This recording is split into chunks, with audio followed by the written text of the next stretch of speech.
স্বাগত সবাইকে পুঁজিবাজার নিয়ে আরটিভির বিশেষ আলোচনা অনুষ্ঠান শেয়ার বাজার ও আপনার জিজ্ঞাসা অনুষ্ঠানে। সঙ্গে আছে আমি সৈয়দ আশিক রহমান। দর্শক, রাজনৈতিক অস্থিরতা দেশের অর্থনীতির সাথে সম্পর্কিত প্রতিটি খাতের মতো শেয়ার বাজারেও নেতিবাচক প্রভাব ফেলেছে। টানা হরতাল ও সহিংসতায় শেয়ার বাজারে দরপতন, সূচকের পতন, মোট লেনদেনের পরিমাণ আশঙ্কাজনক হারে কমেছে। বিনিয়োগকারীদের মধ্যে শঙ্কা কাজ করছে দেশের রাজনৈতিক পরিস্থিতি আরও ভয়াবহ হলে তাদের বিনিয়োগ ঝুঁকিতে পড়বে। এমন আশঙ্কাই মূলত এ সময় পুঁজিবাজারে বেশি অস্থিতিশীল করছে বলে ধারণা করছে বাজার সংশ্লিষ্টরা। দর্শক, আজ আমাদের আলোচনার বিষয় পুঁজিবাজারের রাজনৈতিক অস্থিরতার প্রভাব।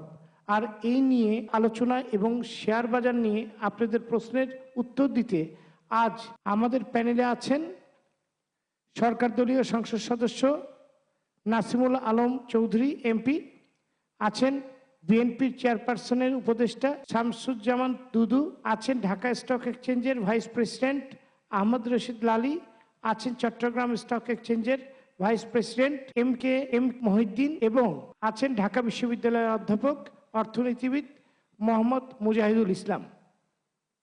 দর্শক, বিশেষায়িত এই অনুষ্ঠানে সরাসরি অংশ নিতে, মতামত জানতে ও প্রশ্ন করতে সামনের সারিতে আছেন বিনিয়োগকারীদের আরেকটি বিশেষ প্যানেল। টিভি সেটের সামনে বসে যারা অনুষ্ঠানটি দেখছেন তারাও চাইলে অংশ নিতে পারেন, জানাতে পারেন আপনার মূল্যবান মতামত, করতে পারেন প্রশ্ন। এই জন্যে ফোন করুন স্ক্রিনে দেখানো নম্বরে, আর SMS-এর মাধ্যমে প্রশ্ন করতে আপনার মোবাইল মেসেজ অপশনে গিয়ে টাইপ করুন SB স্পেস, আপনার নাম স্পেস, আপনার জেলার নাম স্পেস, আপনার প্রশ্ন এবং পাঠিয়ে দিন 4141 নম্বরে, যে কোনো মোবাইল অপারেটর থেকে। চলে যাচ্ছি মূল আলোচনায়। জনাব লালী, আপনার কাছেই যাচ্ছি। এই যে কিছুদিন পরপরই একটা আশার আলো দেখছি, আবার নিভে যাচ্ছে। এই যেমন আপনার কিছুদিন আগেও বাজারটা খুব সুন্দর একটা অবস্থায় চলে গেছিল, আবার পড়ে গেল এবং আমাদের বিনিয়োগকারীরা আবার আশাহত হলো। আপনার বাজার বিশ্লেষণটা কি? জি, আপনি সঠিকভাবেই বলেছেন। বাজারটা মাঝখানে পিক আপ করেছিল, তারপরে আস্তে আস্তে বাজারটা আবার ডাউন ট্রেন্ড হয়ে গেল। মূলত আমরা যে জিনিসটা বাজারে দেখেছি সেটা হলো যে একটু পলিটিক্যাল সিচুয়েশন এবং পলিটিক্যাল আনরেস্টের কারণে বাজারটা কিন্তু একটা ইম্প্যাক্ট পড়েছে, এবং এটা বাংলাদেশের বাজার না, পৃথিবীর সকল বাজারে এরকম যদি ক্রাইসিস হয় তখন কিন্তু বাজারে সেটার ইম্প্যাক্ট পড়ে। আমাদের দেশে সিচুয়েশনটা এরকম ছিল না। আজ থেকে যদি আপনি 7-8 বছর আগের কথাও বলেন, এত সেন্সিটিভ ছিল না, যেটা এই মুহূর্তে বাজারটা গত 4-5 বছর ধরে খুব বেশি সেন্সিটিভ হয়ে গেছে। প্রত্যেকটা জিনিস ওখানে পিন পড়লে কিন্তু মনিটরে সেটার আওয়াজ শোনা যায়। সেই হিসাবে কিন্তু বাজারটা পলিটিক্যাল আনরেস্টের জন্য প্রত্যেকটা আপনি যদি দেখেন, আজকে আমাদের মাননীয় হোম মিনিস্টার কিন্তু চিটাগংয়ে যে অ্যানাউন্সমেন্টটা করেছেন যে উনি বৈঠকে বসবেন দুই ইয়েকে নিয়ে, সেখানে কিন্তু দেখেন বাজারটা আজকে কিন্তু রিয়্যাক্ট করেছে। এই এই ইয়েটা কিন্তু প্রায় 11:30-12টার দিকে আমরা স্ক্রিনে দেখতে পেলাম, স্ক্রলে টিভির, এবং সাথে সাথে কিন্তু বাজার রিয়্যাক্ট করেছে। বাজার was very good today. So এই জাতীয় একটা যদি সিচুয়েশন আসে, দেখেন আমাদের দেশের ইকোনমিটা কিন্তু খুবই ভালো একটা স্টেবল কন্ডিশনে ছিল। মাঝখান দিয়ে শুধু এলসি ওপেনিংটা একটু কমে গিয়েছিল, মেশিনারির এলসি কমে গিয়েছিল এবং র মেটেরিয়াল এলসির হারটা কমে গিয়েছিল। আদারওয়াইজ আপনি যদি টোটাল অর্থনীতির প্যারামিটার্সগুলো যদি দেখেন, সেগুলো কিন্তু বেশ স্টেবল পর্যায়ে ছিল। এই রকম সিচুয়েশন যদি চলতে থাকে তাহলে কিন্তু এইটার ইম্প্যাক্ট শুধু পুঁজিবাজারে নয়, প্রত্যেকটা সেক্টরে এটার ইম্প্যাক্ট পড়বে। পুঁজিবাজার তো বটেই, পুঁজিবাজার তো definitely the most sensitive market in any country. আপনি সেজন্য আমার বেসিক জিনিস আমরা যেটা এই মুহূর্তে খুঁজে পাচ্ছি সেটা হলো পলিটিক্যাল আনরেস্টের জন্য বাজারটা ভীষণভাবে এফেক্টেড। ধন্যবাদ। জনাব মহিউদ্দিন, আপনার বিশ্লেষণ কি বাজার খারাপ হওয়ার পেছনে? এবং আমাদের তো এই কিছু অভিযোগ খুবই কমন যে আপনার বাজার যে উদ্যমুখী হয় পরিচালকরা তাদের শেয়ার সবার আগে ছেড়ে দেয় এবং ওনারাই বেনিফিটেড হন কারণ ওনারা আপনার সময় মতো ছেড়ে দিতে পারেন, আমাদের অন্যান্য বিনিয়োগকারীরা সে অপরচুনিটি পায় না, আবার বাজার পড়ে যায়। এটা কিন্তু খুবই কমন একটা অভিযোগ। আপনার বিশ্লেষণ কি? ধন্যবাদ আমাকে আজকে অনুষ্ঠানে ডাকার জন্য। প্রথমে আমি যেটা বলবো যে আমাদের এই অ্যাকচুয়ালি রাজনৈতিকভাবে আমরা এখন একটা অন্ধকার সুড়ঙ্গে চলে গেছে, যেটাকে আমরা ইংলিশে ব্ল্যাক হোল বলি। The present situation is like that. এবং এই সহিংসতা এবং সংঘাতের কারণে আমাদের পুরো অর্থনীতি একটা ঝুঁকির মধ্যে পড়ে গেছে, এবং সামগ্রিক অর্থনীতিটা ঝুঁকির মধ্যে পড়ে গেছে। পুঁজিবাজার তার একটা অংশ মাত্র। লালি ভাই যেটা বলেন অন্যান্য অনুষ্ঠান, এটার যদি মনে করেন এই সংঘাতের রাজনীতি এবং সংকীর্ণতার রাজনীতি যদি এভাবে চলতেই থাকে, আমার মনে হয় আমরা যেই অর্থনীতির উপর যে ভালো ভাবগুলো দেখেছি গত 1-1.5 বছরে, অনেক সূচক আমাদের ভালো হয়েছিল, এবং এখন আমরা একটু শঙ্কিত হয়ে গেছি এটার কারণে। পুঁজিবাজার হলো এই অর্থনৈতিক মানদণ্ডের বাজারগুলোর মধ্যে সবচেয়ে touch and go kind of situation. এখানে সবচেয়ে ইম্প্যাক্ট ইমিডিয়েটলি আরও বেশি পড়বে, বিকজ এখানে মুহূর্তে সিদ্ধান্ত নেওয়া যায় বাইরে হওয়ার জন্য, মুহূর্তে সিদ্ধান্ত ঢোকার জন্য। তো সেই হিসাবে আমার মনে হয় ইদানিং যে পুঁজিবাজারের গত 1-2 সপ্তাহ দেখতেছেন, এটার বেশিরভাগ কারণে রাজনৈতিক কারণ। এটা আমি বোধ নির্দ্বিধায় বলতে পারি। এবং এটার উপায় কি, কিভাবে এটা আসবে, সেটা আমরা হয়তো সেকেন্ড স্টেজে আলাপ আলোচনা আসবো।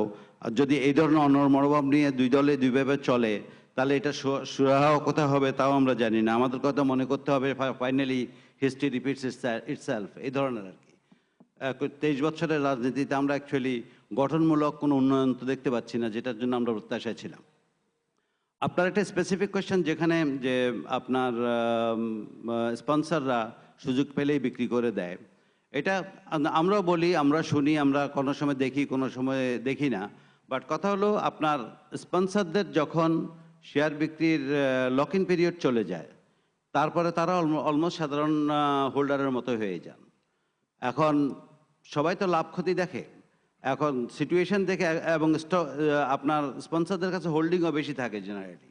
ওনারাও এই সংখ্যার মধ্যে কিন্তু ওনারাও পড়েন, ওনারা তো এখানকারই মানুষ। তবে ওনাদের commitment to the company, sense of belonging to the company, I think should be there. And ওই সেন্সে ওনারা অত সাধারণ বিনিয়োগকারীদের মতো অত রিয়েক্ট করে দাব করে মার্কেটে ছেড়ে দেবে না, কিংবা এটা হয়তো ওনাদের থেকে আশা করা যায় না, because the company belongs to them. শেয়ারহোল্ডাররা তো আর দৈনন্দিন রান করতেছে না, ওনাদেরকে দেখেই রান করে। সো বাট ওনারা যদি মনে করেন শঙ্কিত, ওনারাও কিন্তু ছেড়ে দিলে এটাকে তো অন্যায় আর বলা যাবে না। হয়তো আমরা বলতে পারি যে ওনাদের হয়তো আরও একটা দায়িত্বশীল, আরও একটা মার্কেটের দিকে চেয়ে একটু লেস রিঅ্যাক্টিভ ব্যবহার করা উচিত। এই জিনিসগুলো হবে ম্যাচুরিটির মাধ্যমে। বাট রাজনৈতিক অস্থিরতা আসলে সবার মন অস্থির হয়ে যায়, সবাই একটা শঙ্কার মধ্যে চলে যায়, ভয়ভীতির মধ্যে চলে যায়। সেখান থেকে উত্তরণের পথ না পেলে আপনার মানুষ কিন্তু যে কোনোভাবে বিহেভ করতে পারে। এখানে কাকে কি দোষ দিব আমি জানি না। আমাদেরকে যেটা সঠিক করতে হবে, আমাদের নেতৃত্ব দিয়ে, নেতৃত্বকে অনেক বিবাদের আর সংঘাতের রাজনীতিগুলি আমার মনে হয় they have to shake hands. দেশের জন্য রাজনৈতিক চাহিদা আর জাতীয় চাহিদা দুইটা জিনিস। জাতীয় চাহিদাকে রাজনৈতিক চাহিদার উপরে স্থান দিতে হবে সবসময়। আমাদের নেতৃত্ব যদি এটা না দিবেন, আমরা কাদের থেকে শিখবো, কাদের থেকে দেখবো? এবং আমাদের আবেদন থাকবে ওনাদের কাছে, আপনারা জাতীয় চাহিদাটাকে আপনাদের রাজনৈতিক চাহিদার উপরে স্থান দিয়ে দেশের সমাধানে একটু আগায় আসেন। অর্থনীতি আমাদের অনেক ফান্ডামেন্টাল আছে, আমাদের দেশের এতগুলো প্লাস পয়েন্ট আছে, এটা ফান্ডামেন্টাল ভালো হওয়ার। আমি সেকেন্ড টাইম চান্স পেলে আমি হয়তো বলবো আমাদের ভবিষ্যৎ কিন্তু ভালো। আমরা শুধু আমাদের নেতা নেত্রীগুলোকে বলবো যে আপনারা একটু আমাদেরকে সঠিক পথে লিড করেন, জাতীয় জাতীয় জাতীয় চেতনায় আসেন, এটাই বেটার। Thank you. জি ধন্যবাদ। আমাদের সাথে দুজন রাজনীতিবিদ আছেন, ওনাদের কাছে যাব। তার আগে আমরা জনাব মুজাহিদুল ইসলাম, আপনার কাছে জানতে চাবো আজকের বাজার বিশ্লেষণ, এই সময়ের বাজার বিশ্লেষণটা। ধন্যবাদ। বাজার নিয়ে দুজন কথা বলেছেন। আমার খুব বিনয়ের সঙ্গে একটু দ্বিমত এটুকু যে এই যে গড়াপেটা হচ্ছে, এটা পুরোটাই যে রাজনৈতিক অস্থিরতা, আমার কাছে মনে হয় যে এটা হয়তো 2-1 দিনের অভিজ্ঞতা বলা যেতে পারে, কিন্তু ব্যাপারটা এমন নয়। এই জন্যেই বলবো, যেমন লালি ভাই বলেছেন যে স্বরাষ্ট্রমন্ত্রী যে বক্তব্য দিয়েছেন সংলাপের, তার ফলে আজকে মার্কেট উঠেছে, আমার কাছে এমনটি মনে হয় না। কারণ গতকালকেও মার্কেট উঠেছিল, তখন ওই বক্তব্য আসে নাই। বাট তারপর ওনার কথায় অবশ্যই একটা গুরুত্ব আছে। আমার যেটা মনে হয় যে এই মার্কেট যেভাবে ধাক্কা খেয়েছে, এটা খুব একেবারে আশ্চর্য মলম দিয়ে সারানোর মতো কোনো বিষয় না। এখানে যেমন করে খুব বড় ধরনের ধাক্কা খেয়েছে, তেমনি বড় ধরনের কোনো রিপেয়ার লাগবে। সেই বড় ধরনের রিপেয়ার যদি না করা হয়, তাহলে চোলাতালি ছোটোখাটো রিপেয়ার দিয়ে তালি তুলি দিয়ে এই মার্কেটকে উঠানো খুব কঠিন। যেমন এই মার্কেটও অনেকে লেনদেন করছেন, কিন্তু কারা করছেন? যারা ভীষণভাবে অভিজ্ঞ। তারা হয়তো সকালে মানে কিনে বিকেলে বিক্রি করেন, তারা মানে 1 টাকা উঠলেও বিক্রি করেন, তারা কস্ট বেনিফিট বোঝেন, ফলে এর মধ্য দিয়েও তারা কিছু হয়তো বিনিয়োগ করছেন। কিন্তু আপামর বিনিয়োগকারী যারা যারা ব্যাপকভাবে এই যে সারা দেশে নেটওয়ার্ক ছড়িয়ে গেছে, 96-এর ক্রাশ আর 2010-এর ক্রাশ কিন্তু ব্যাপকতা গভীরতা অনেক বেশি। এখন এই যে অসংখ্য লোক যারা সম্পূর্ণ বিনিয়োগ হারিয়েছেন, যেমন কালের কণ্ঠে একটা আসছিল যে একজন 13 লাখ টাকা বিনিয়োগ করেছেন, 23 লাখ টাকা, আর বাইং হাউস থেকে পেয়েছিলেন 23 লাখ টাকা, মানে মার্চেন্ট ব্যাংক থেকে। এবং শেষ পর্যন্ত যখন মার্কেট ক্র্যাশ হলো, তো তার কাছ থেকে তার 1 পয়সাও ফিরে আসেনি, কারণ অ্যাটর্নিশিপ ব্যবহার করে ওই মার্চেন্ট ব্যাংক তাদের পুরো টাকাটা তুলে নিয়েছে, ওর অ্যাকাউন্ট এখন শূন্য। এরকম শূন্য হওয়া অথবা শূন্যের কাছাকাছি হওয়া লোকের সংখ্যা অনেক বেশি। এদেরকে যদি আমরা সরকার বিশেষভাবে কোনো উদ্যোগ নিয়ে এদেরকে রিপেয়ার না করেন, বা তাদেরকে যদি কোমরটাকে একটু সোজা করে দাঁড় করিয়ে না দিতে পারেন, তাহলে আমার মনে হয় না যে এই মার্কেটে গুণগত করে পরিবর্তন আসবে। আরেকটি বিষয় হলো যে ওই যে মার্কেট যারা গড়াপেটা করে তাদের নিয়ে তো অনেক কথাই বলা হয়েছে, সবই রাজনৈতিক বক্তব্য। কিন্তু কার্যত এ পর্যন্ত যারা এই মার্কেটে দুষ্টচক্র, তাদের ব্যাপারে দৃশ্যত কোনো ব্যবস্থা নেওয়া হয়েছে, এটা কিন্তু আম জনতা এটা দেখতে পায়নি। এখন এই বিশ্বাসযোগ্যতা, মার্কেটের উপরে যে কনফিডেন্স, এই বিশ্বাসযোগ্যতা ফিরে আনতে হলে সরকারকে এবং বাজার সংশ্লিষ্ট যারা মানে কর্তৃত্ব, তাদেরকে অবশ্যই এখানে দৃশ্যমান কিছু দেখাতে হবে। আর সবশেষে আমি যে কথাটা বলে শেষ করতে চাই সেটা হলো যে আলোচনাটা খুব কম হচ্ছে, আপনারা জানেন যারা এর সঙ্গে সংশ্লিষ্ট, যে এই মার্কেট থেকে টাকাটা কোথায় গেল। মানলাম দাম কমে গেছে, কিন্তু নিশ্চয়ই রামের থেকে রহিমের কাছে, রহিম থেকে রামের কাছে যাবে, মার্কেট থেকে টাকা কোথায় গেল। একটা বিষয় আমি যতটুকু মানে ক্লোজ অবজারভেশন থেকে জানি, যে যখন মার্কেট খুব তুঙ্গে ছিল, তখন আইপিও বাজারে ছাড়বে এভাবে প্রাইভেট প্লেসমেন্টের নামে যে সমস্ত কোম্পানি ভ্রূণ ছিল, এখনও জন্মলাভ করেনি, তারা এরকম কয়েক ডজন কোম্পানি যারা মার্কেট থেকে হাজার হাজার কোটি টাকা তারা এখান থেকে নিয়ে গেছে।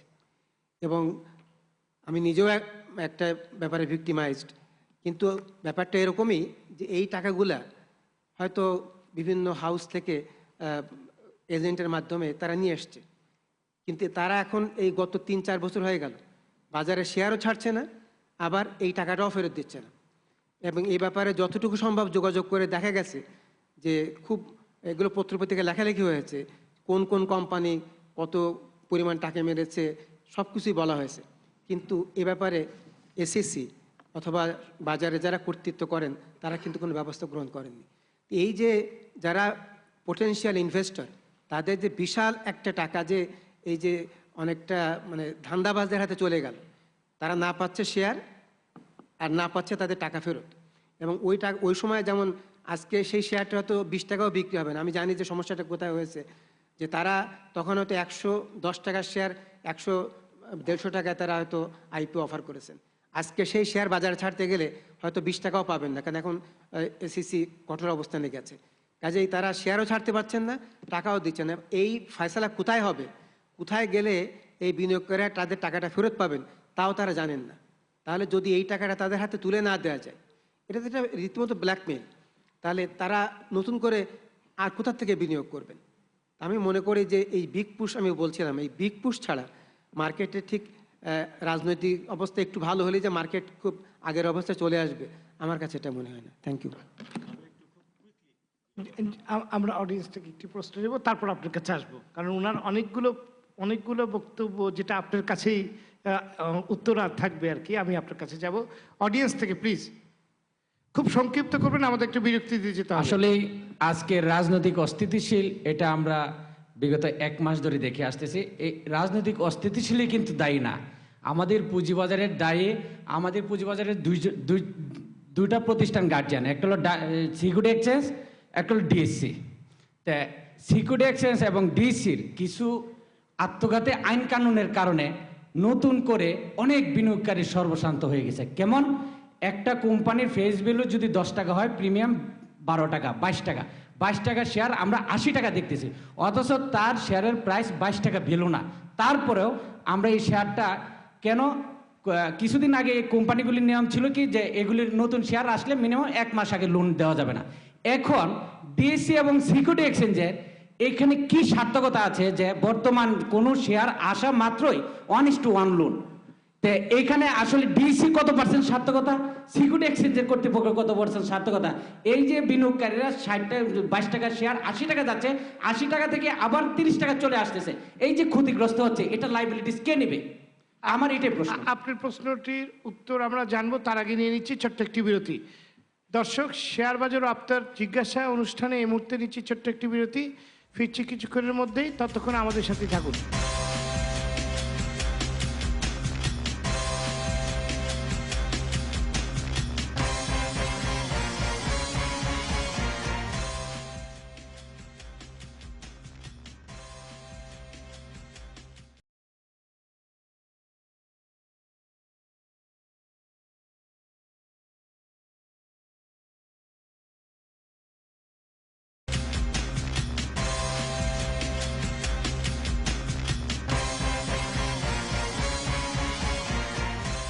বিরতির পর আপনাদের আবারও স্বাগত শেয়ার বাজার ও আপনার জিজ্ঞাসা অনুষ্ঠানে। আপনাদের সঙ্গে আছি আমি সৈয়দ আশিক রহমান।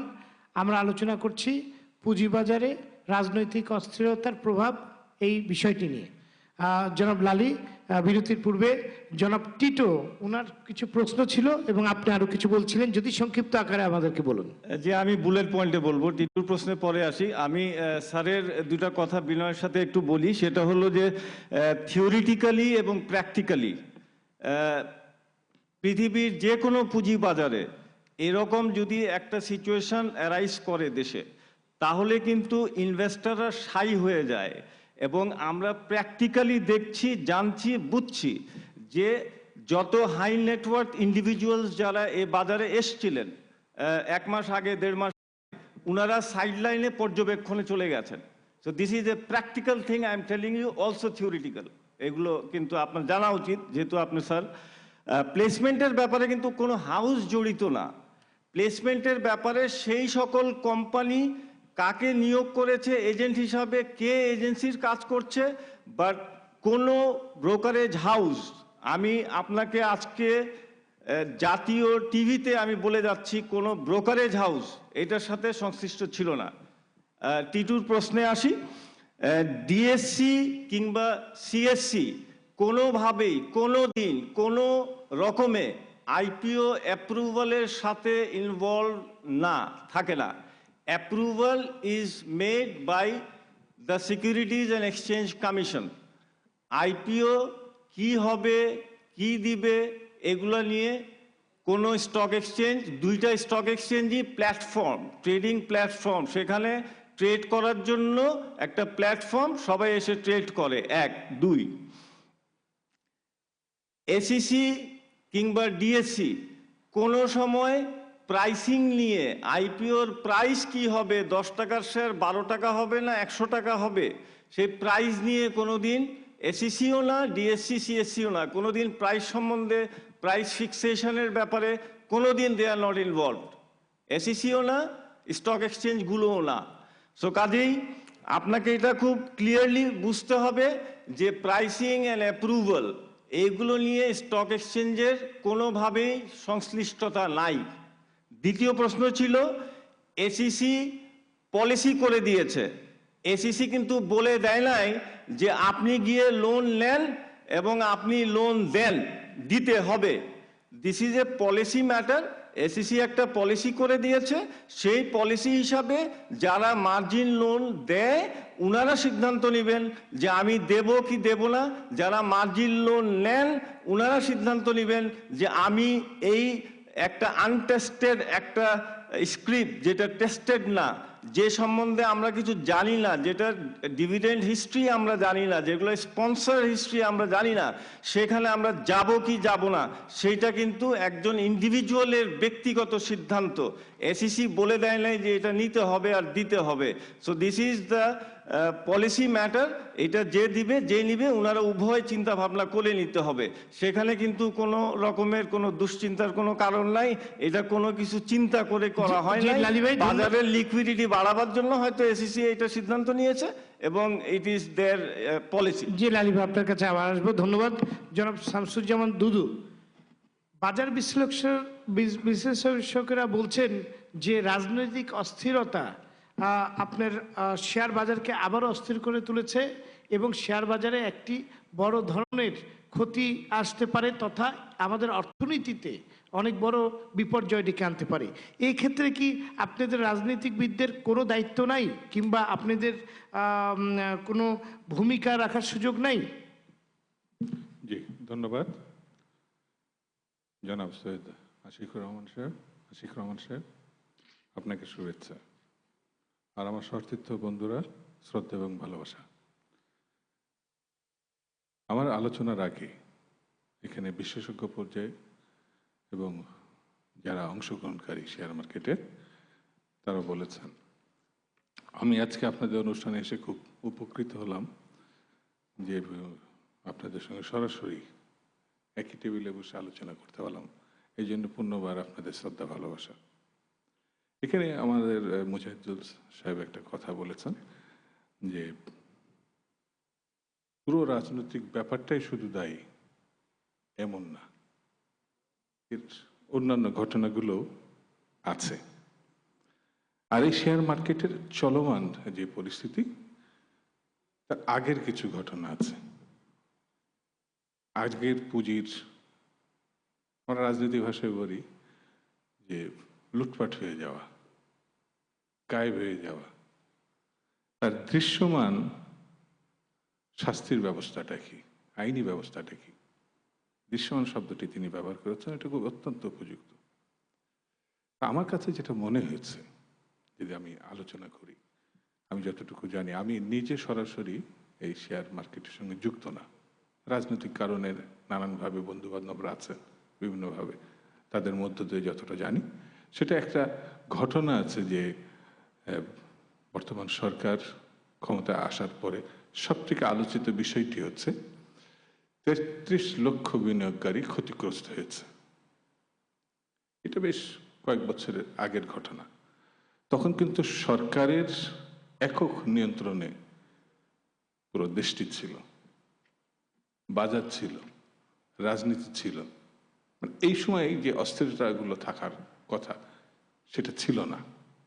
এখন হরতাল আছে এই কয়েকদিন, তো সেই সময় কিন্তু এই ঘটনা ঘটেনি। আরও একটু পিছনে যদি আমি যাই, কেয়ারটেকার নিয়ে যখন খুব 96-এর আগে 173 দিন হরতাল একটু হয়েছিল, সংক্ষিপ্ত আকারে যদি বলেন, কারণ আরো আমাদের বিনিয়োগকারীদের সামনে বসে মূল আছেন। বিষয়টি হচ্ছে যে রাজনীতি আপনার শেয়ার মার্কেট ধ্বংস করছে, এই ধরনের একটি ঘটনার কথাটা উঠে এসছে। আমি এবং সরকারি দলের এখানে বন্ধু আছে, যদি একটু ব্যাখ্যা না হয় তাহলে মনে হবে যেন যা কিছু করছে বোধহয় রাজনীতিবিদরা করছে, রাজনৈতিক দল করছে, সরকার করছে, এটা আমার কাছে মনে হয়। তো একটু যদি সময় দেন, আপনাদের অনেক দীর্ঘ সময়, তো সেটা আমি বলি আপনাকে। 173 দিনের যে হরতাল, সেই সময় কিন্তু 96,000 কোটি টাকার মানে মার্কেট থেকে উঠে যাওয়া, এটা মনান্তরে 80,000 কোটি টাকা হতে পারে, এটা মনান্তরে 50,000 কোটি টাকা। 96-এর সরকারের সময় এটা হয় নাই, এখন যেটা আছে। এবং সরকার তাৎক্ষণিকভাবে একটি তদন্ত কমিটি করেছিলেন। আমাদের ইব্রাহিম খলিল সাহেব সেই তদন্ত কমিটির প্রধান ছিলেন, তিনি তদন্ত করেছেন, তদন্ত সরকারের কাছে জমা দিয়েছেন। আমাদের সম্মানিত অর্থমন্ত্রী সাহেব বিশেষজ্ঞের মতো বলেছেন যে আমি এই জিনিসগুলো এখানে এমন এমন ব্যক্তির নাম আছেন যাদের নাম আমি প্রকাশ করতে পারব, তার মানে ব্যবস্থা গ্রহণের কোনো ব্যাপারই নাই। তিনি ওই তদন্ত কমিটির রিপোর্টটা হাতে পেয়ে রীতিমতো ভয় পেয়ে গেছেন, এটা আমার কাছে মনে হচ্ছে। তো শেয়ার মার্কেট নিয়ে কথা বললে তো এই অর্থের কথাগুলো আসবে। এটা আমি খুব আগের কথা যদি যাই, সেটি হচ্ছে 96-এর পরে যে সরকার এসেছিল, সেই সরকারের সময় একটি ঘটনা ছিল, সেটা হচ্ছে যাদের বিরুদ্ধে অভিযোগ ছিল তাদের বিরুদ্ধে অভিযোগটা এখন আছে। এটা একটা খুব একটা মীমাংসা প্রশ্ন তো আছেই। আমার জানা মতে 4 থেকে 5 জন আত্মহত্যা করেছে শেয়ার মার্কেটের অংশগ্রহণের কারণে। দায়টা কার? মার্কেটের, সরকারের, রাজনীতির নেতৃত্বের, কার? এটা তো মীমাংসা হতে হবে। পাগল হয়ে গেছে, উন্মাদ হয়ে গেছে। মুজাহিদ সাহেব বললেন একটা ব্যাংকের উদ্ধৃতি দিয়ে যে 23 লাখ টাকা রাখলাম, ওখান তো ওটা তো নেই, কিন্তু পাবো এরকম তো কোনো সম্ভাবনা নাই। তাহলে এই মার্কেট নিয়ে আপনি কোন দিকে যাবেন? রাজনীতির সংস্কৃতিটা যেতে হয় চুরির, লুটপাটের, আত্মসাতের, তাহলে শুধু শেয়ার মার্কেট না, তো কোনো কিছুতেই আপনার স্বাভাবিক অবস্থা থাকবে না। প্রশ্নটি হচ্ছে আইনের শাসন, সে যে কেউ হোক না কেন যদি সঠিকভাবে প্রয়োগ করা। আমি সুনির্দিষ্টভাবে কোনো নাম বলছি না, যেহেতু সরকার নিজে এই জিনিসগুলো হাতে পাওয়ার পরে বলে নাই, দায়িত্ব নিয়ে বলে নাই। সেই জন্যে সরকারের দায়িত্ব, রাজনীতির দায়িত্ব, সংগঠনের দায়িত্ব, অবশ্যই আমি তার সঙ্গে যুক্ত, আমার ব্যর্থতা থাকতে পারে। আজকে আমি বিরোধী দলের, আমাদের নাজিমুল আলম সাহেব সরকারি দলে, আমাদের স্বীকার করতে তো অসুবিধা নাই যে এই চুরিটা মীমাংসা না হওয়ার কারণে আজকে এই পরিস্থিতিতে আমরা পড়েছি। সেই জন্য এটা দৃশ্যমান একটি সিদ্ধান্ত থাকা দরকার, এটা আমার কাছে মনে হয়েছে। আর শান্তিপূর্ণ পরিস্থিতিতে সবকিছু তো ভালো হয়, অশান্তিপূর্ণ সংঘাত, সংঘর্ষ, এটা তো হবে। সেখানে আমার সম্মানিত সরকারি দলের সদস্য আছে, তিনি বলবেন না, যেটা আপনাদের মীমাংসা দায়িত্বের কিভাবে করা কথাটা যায়। বলেছি। যেমন একটা মীমাংসা ছিল, সেটা হচ্ছে কেয়ারটেকার সরকার। আমরা গত 91 সাল থেকে একটা সরকার শেষ হয়, আবার পদত্যাগ করে, একটা কেয়ারটেকার সরকার এসে ইলেকশন করে, আরেকটা দল ক্ষমতায় আসে। এই ব্যাপারটা নিয়ে কিন্তু ঘটনা 96 সালে এটা আইন করতে গিয়ে, কিন্তু সেটা কি গণতান্ত্রিক প্রক্রিয়ায় এটা কি বছরের পর বছর কিভাবে চলতে পারে একটা এটা গণতান্ত্রিক খুব দেশে? পরিষ্কার করে আপনার বলি যে সংবিধান যে অধিকারটা মানুষকে দেয়, যেমন আইনমন্ত্রী নিজে যে আইনটা করছে, সেটা হচ্ছে অনির্বাচিত ঘটনাটা সাংঘর্ষিক। আইনমন্ত্রী খুব বিশেষজ্ঞ, ব্যারিস্টার মানুষ, তিনি নিজে হচ্ছে অনির্বাচিত। ভারতে একটা জিনিস আছে, না না, আমি বলি না না, কথাটা শোনেন, চট করে আপনি আবার মানে আইনমন্ত্রীর কথা না, বললাম, আপনি আরো আরেকটা সবার- বিতর্কে আছে। সবাইকে শোনেন, কথা বলার ভারতে সুযোগ একটা দিতে হবে। জিনিস আছে, ভারতে একটা জিনিস আছে, ওখানে অনির্বাচিত ভাবে কেউ আসলে পরে 6 মাসের মধ্যে নির্বাচন করে আসতে হয়। এই কথাটা এই জন্য অ্যাক্ট করছে, ভারতীয় রাজনীতিটা হচ্ছে সংসদীয় রাজনীতির একটি দৃষ্টান্ত। আমরা ভারতকে নানান কায়দায় মানি, কিন্তু আইন তারা যেটা মানে এটা আমরা মানি না। জি, ধন্যবাদ জনাব নাসিমুল আলম চৌধুরী নজরুল। উনি আপনার কিছু উদাহরণ দিলেন, এবং আপনার কাছে আমরা জানতে চাই যে এই যে অস্থিতিশীল পরিস্থিতি, এটা কিন্তু আপনার শেয়ার বাজারে একটি প্রভাব ফেলছে। তো সরকার কি এটা দায় এড়াতে পারে? ধন্যবাদ। এটা তো সরকারের দায় এড়াইতে পারে না, কিন্তু ব্যাপারটা তো পুরো সরকারের না। এখানে রাজনৈতিক অস্থিরতা কি কারণে? বিরোধী দল তার রাজনৈতিক কর্মকাণ্ড, রাজনৈতিক বিভিন্ন কর্মসূচি দিচ্ছে, এই কারণে রাজনৈতিক অস্থিরতা সৃষ্টি হচ্ছে। তো এই দায় দায়িত্ব যে পুরা সরকারের ঘাড়ে দিবেন এরকম কোনো ব্যাপার না। যেটা আমাদের এখানে আরেকটা কথা এসছে যে 96, তারপর আবার যে লাস্ট টাইম যে আপনার যে আসতেছি বিপর্যয়, আমি ওটাতে। এই এবং এই যে বিভিন্ন কারসাজির কথা শোনা যায়, এবং একটি বিচারের কথা ছিল যেটা আপনার এখন পর্যন্ত হয়নি, যেটা আমাদের বিনিয়োগকারী ভাইরা সব সময় বলে আসছে, যেখানে আস্থাহীনতাটা তৈরি হয়েছে, মানুষ ফার্দার আপনার বিনিয়োগ করতে ভয় পাচ্ছে যে আবারও কোনো কারসাজিতে তুলে নিয়ে যাবে কিনা, তো সেই ব্যাপারে না, আপনি কি সে বলবেন? ব্যাপারে আমি আসতেছি।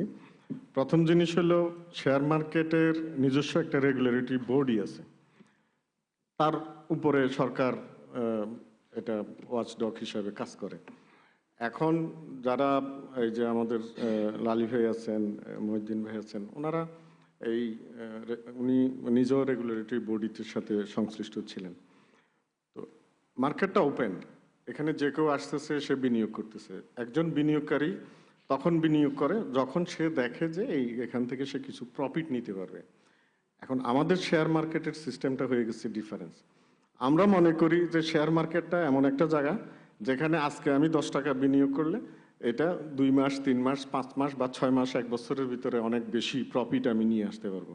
কিন্তু টোটাল মার্কেটের যেই থিমটা, শেয়ার মার্কেটের যেই থিমটা, ওইটা আমাদের এখানে কি কারণে যেন কাজ করে না। আমাদের শেয়ার মার্কেটের মূল থিম হলো যে আমি বিনিয়োগ করব একটা কোম্পানিতে, কোম্পানি ব্যবসাটা করে ওখান থেকে কিছু প্রফিট হবে, ওই প্রফিট থেকে ডিভিডেন্ড দিবে, and then that dividend will be divided among the owners, share holders. কিন্তু আমাদের এখানে টোটাল জিনিসটা উল্টা হচ্ছে। এখানে বলা হচ্ছে যে আজকে আপনি বিনিয়োগ করবেন, কয়েকদিনের মাথায় আপনি ডাবল লাভ নিয়ে চলে যাবেন। ব্যাপারটা তো তা না। এই কারণেই আমাদের যে যারা এখানে বিনিয়োগ করছেন, আমি অবশ্যই সবাইকে শ্রদ্ধা ভরে বলতেছি যে বিনিয়োগটা ওইভাবে চিন্তা করে মানে আমরা যাচ্ছি না।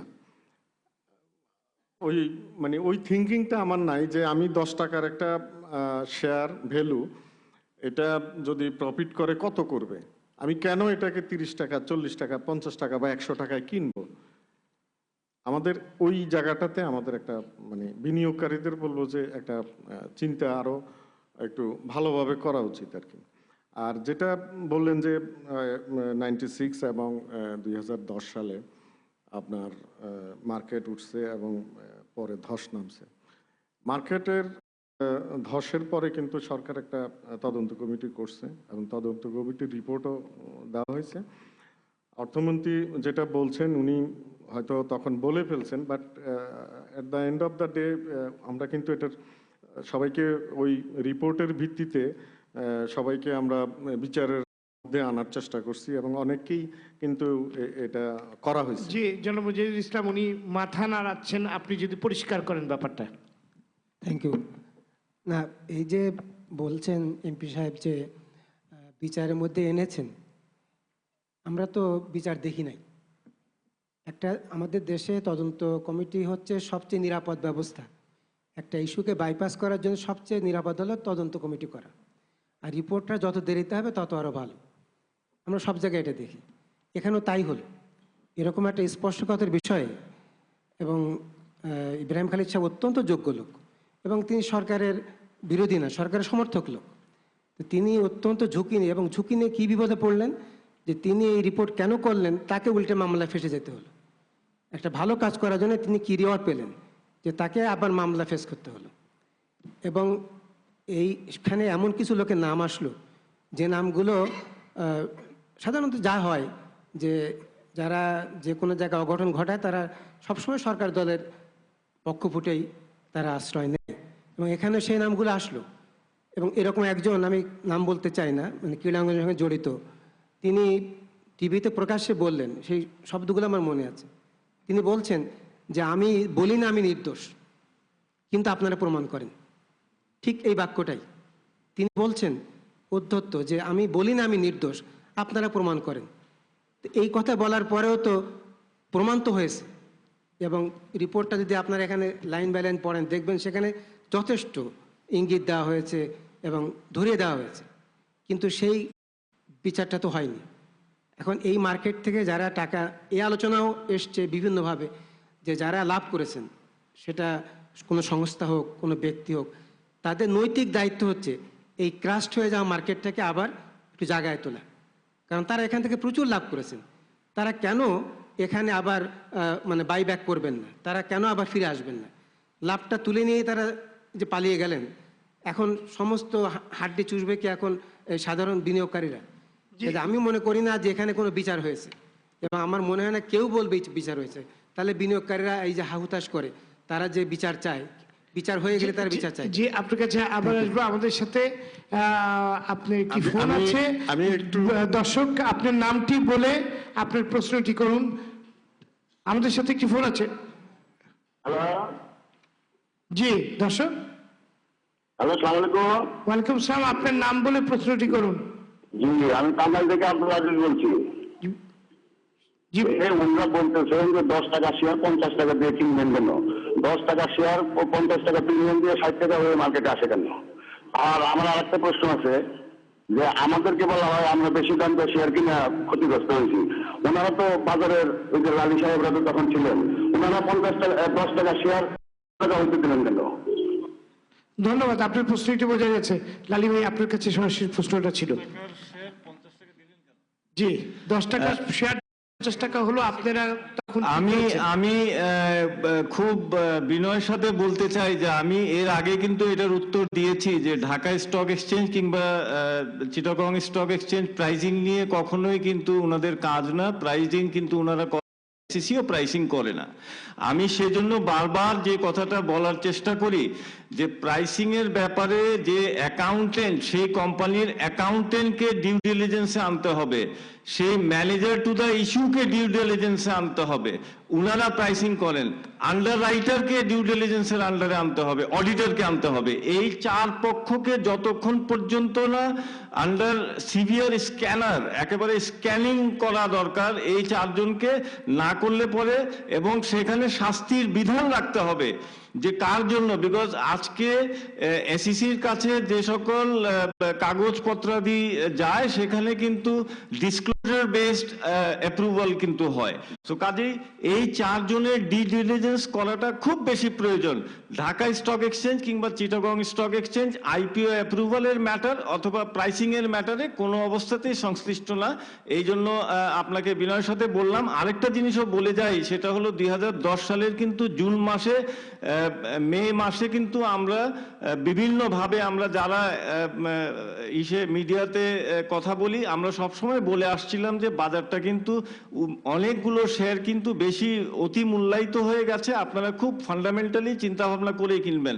এবং সেপ্টেম্বর মাসে 2 স্টক এক্সচেঞ্জের প্রেসিডেন্ট, অগাস্ট মাসে 2 স্টক এক্সচেঞ্জের প্রেসিডেন্ট প্রেস ব্রিফিং করে কিন্তু বলে দিয়েছিল যে আপনারা এই বাজারে আসবেন না, যেটা কিন্তু খুব বিরল ঘটনা যে 2 প্রেসিডেন্ট মিলে প্রেস ব্রিফিং করে, প্রেস কনফারেন্স করে এই কথাটা বলছে। সো কাজে আমরা কিন্তু সবসময় চেষ্টা করি যে সতর্ক করার জন্য সবাইকে। এরপরে তো আমরা এর বাইরে, কারণ আমাদের আইনত নিষিদ্ধ আছে, আমরা বলতে পারছি না, স্টক এক্সচেঞ্জের ব্রোকার কিংবা স্টক এক্সচেঞ্জের ব্রোকার কিন্তু বলতে পারছেন না ওইটা কিনেন ওইটা বেচেন, এটা কিন্তু আইনত নিষিদ্ধ করা আছে। সো কাজেই আমাদের কিন্তু সীমিত অবস্থান থেকে আমরা কিন্তু যথেষ্টভাবে কিন্তু চেষ্টা করেছি সবসময় যে একটা ফেয়ার একটা আইডিয়া দেওয়ার। Thank you. আরেকটা জিনিস আমি একটু ওনাকে বলে শেষ করে দিচ্ছি, সেটা হলো যে বিচার কিন্তু এখনো শেষ হয় নাই।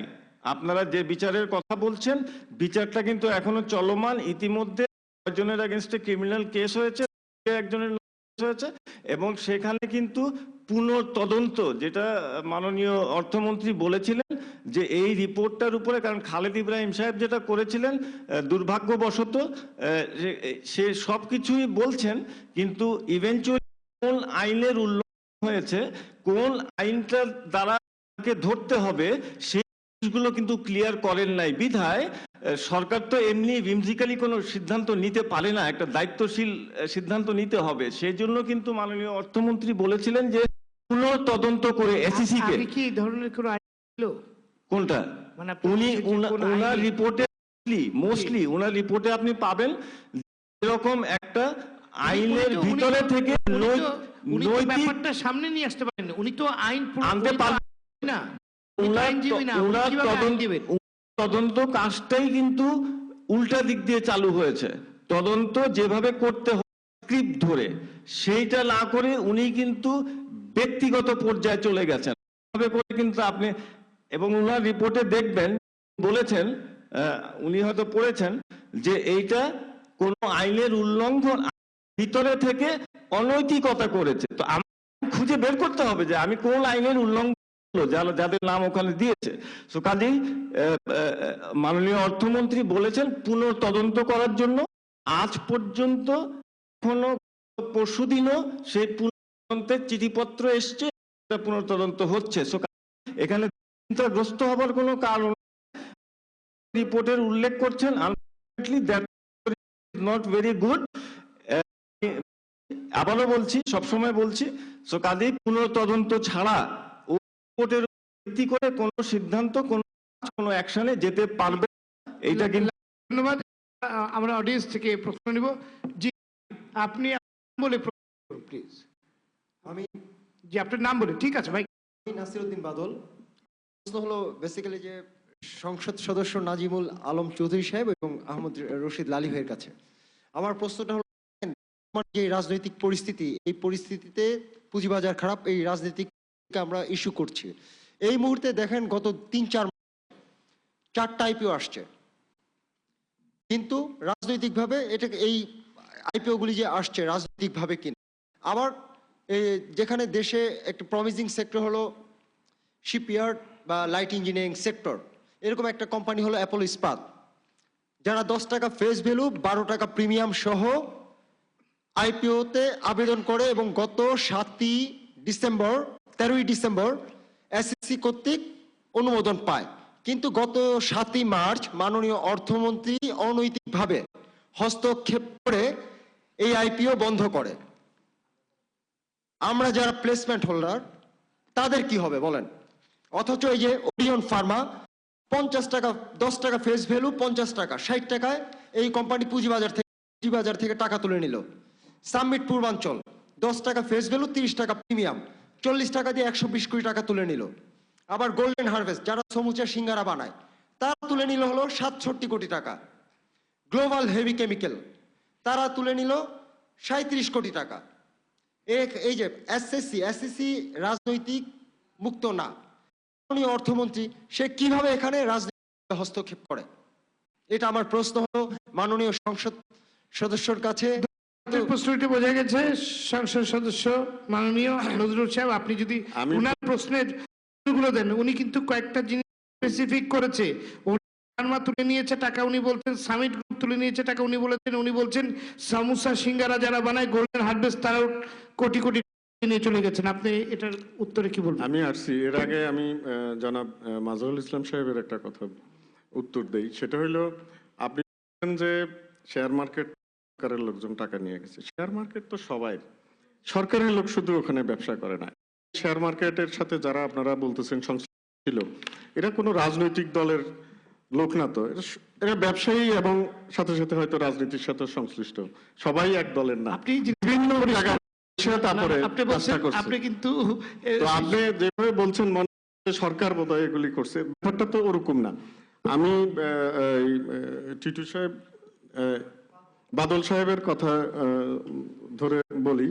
বাদল সাহেবের প্রশ্ন আমার চেয়ে ভালো উত্তর দিতে পারবেন আমাদের লালি ভাই।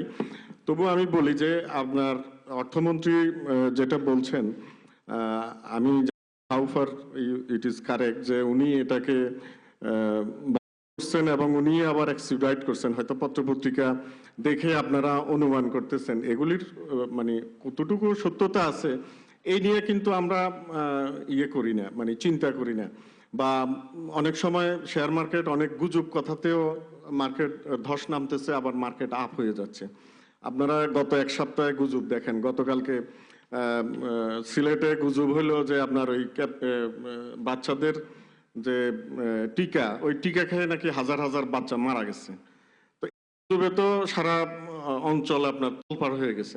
তো এখন এই কথা ধরে যদি আপনারা কোনো কিছুকে রাইট মনে করে নেন, বোধহয় মানে সঠিক হবে না আর কি। It will not be that way justified. আমি লালি ভাইকে বলবো, জি, আমরা জানি যে পুঁজিবাজারে গুজব কাজ করে, কিন্তু এই জিনিসগুলো মনে হয় গুজব না।